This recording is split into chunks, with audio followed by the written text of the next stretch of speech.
Hi friends, అందరికీ నమస్కారం. MK talks ఛానల్కి స్వాగతం. ఉగాది పండుగకు విశేషమైన ప్రాముఖ్యత ఉంది. ప్రతి సంవత్సరం ఉగాది పండుగతో తెలుగు ప్రజలు కొత్త నామ సంవత్సరానికి శ్రీకారం చుడతారు. సంవత్సరానికి ఒక ప్రత్యేక నామం అంటూ వస్తుంది. 2025 సంవత్సరంని శ్రీ విశ్వావసు నామ సంవత్సరం అని అంటారు. ఉగాది రోజున కొత్త సంవత్సరానికి సంబంధించిన పంచాంగ శ్రవణం చేయడం ఆనవాయితీ. ఈ సందర్భంగా ఈ సంవత్సరం రాశి ఫలాలు, ఆదాయం, వ్యయం, రాజపూజ్యం, అవమానం ఏ రాశి వారికి ఎలా ఉంటుందో 2 మాటల్లో తెలుసుకుందాం. మొదటగా మేషరాశి. ఆదాయం 2, వ్యయం 14, రాజపూజ్యం 5, అవమానం 7. ఈ ఏడాది మేషరాశి వారికి ఆదాయం తక్కువగా ఉంటుంది. ఖర్చులు అధికంగా ఉండటం వల్ల ఆర్థికంగా సమతుల్యత అవసరం. ఉన్నత స్థాయి వ్యక్తుల నుంచి గౌరవం లభించవచ్చు. అయితే కొన్ని అపవాదులు కూడా ఎదుర్కోవాల్సి రావచ్చు. వృషభ రాశి. ఆదాయం 11, వ్యయం 5, రాజపూజ్యం 1, అవమానం 3. వృషభ రాశి వారికి ఆదాయం బాగానే ఉంటుంది, కానీ ఖర్చులు అదుపులో ఉంటాయి. అధికారుల నుంచి కొంత గౌరవం లభించే అవకాశం ఉంది. కొంత చికాకులు ఎదురైనా ఈ ఏడాది మంచి పురోగతి సాధించగలరు. మిథున రాశి. మిథున రాశి వారికి ఆదాయం 14, వ్యయం 2, రాజపూజ్యం 4, అవమానం 3. మిథున రాశి వారికి ఈ సంవత్సరం అద్భుతంగా ఉంటుంది. ఆదాయం అధికంగా ఉండి ఖర్చులు తక్కువగా ఉంటాయి. వ్యవహారాలలో విజయం సాధిస్తారు. కొన్ని చిన్న చిన్న అవమానాలను ఎదుర్కొనాల్సి రావచ్చు. కర్కాటక రాశి. కర్కాటక రాశి వారికి ఆదాయం 8, వ్యయం 2, రాజపూజ్యం 7, అవమానం 3. ఈ రాశి వారికి మంచి ఆదాయం వచ్చే సూచనలున్నాయి. ఖర్చులు తగ్గుతాయి. అధిక స్థాయిలో గౌరవం పొందే అవకాశాలున్నాయి.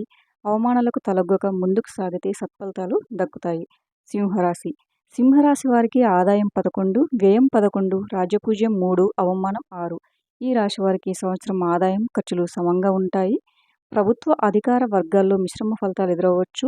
కొంత అవమానం ఎదురైనా పట్టుదలతో ముందుకు సాగాలి. కన్యారాశి. కన్యారాశి వారికి ఆదాయం 14, వ్యయం 2, రాజపూజ్యం 6, అవమానం 6. కన్యారాశి వారికి ఏడాది ఆర్థికంగా అనుకూలంగా ఉంటుంది.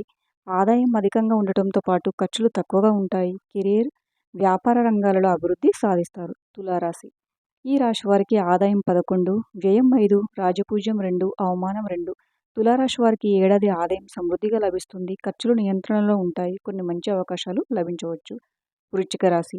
వృశ్చిక రాశి వారికి ఆదాయం 2, వ్యయం 14, రాజపూజ్యం 5, అవమానం 2. వృశ్చిక రాశి వారికి ఏడాది ఆదాయం తక్కువగా ఉండే అవకాశం ఉంది. ఖర్చులు అధికంగా ఉండటంతో ఆర్థిక విషయాల్లో జాగ్రత్తగా వ్యవహరించాలి. ధనుస్సు రాశి.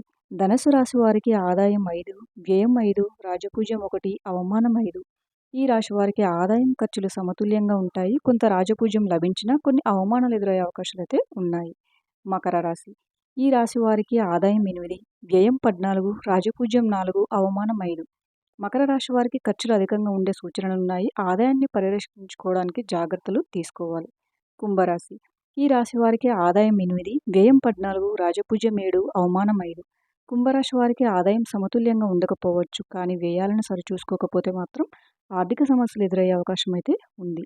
మీనరాశి. ఈ రాశి వారికి ఆదాయం 5, వ్యయం 5, రాజపూజ్యం 3, అవమానం 1. మీనరాశి వారికి ఆదాయం, ఖర్చులు సమానంగా ఉంటాయి. కొంత రాజపూజ్యం లభించినా అవమానం తక్కువగా ఉంటుంది. విన్నారు కదా ఫ్రెండ్స్, ఇందులో మీ రాశి ఏదో కామెంట్ చేయండి. వీడియో నచ్చితే లైక్ చేయండి. మరిన్ని వీడియోస్ కోసం మా ఛానల్ని సబ్స్క్రైబ్ చేసుకోండి. Thank you for watching.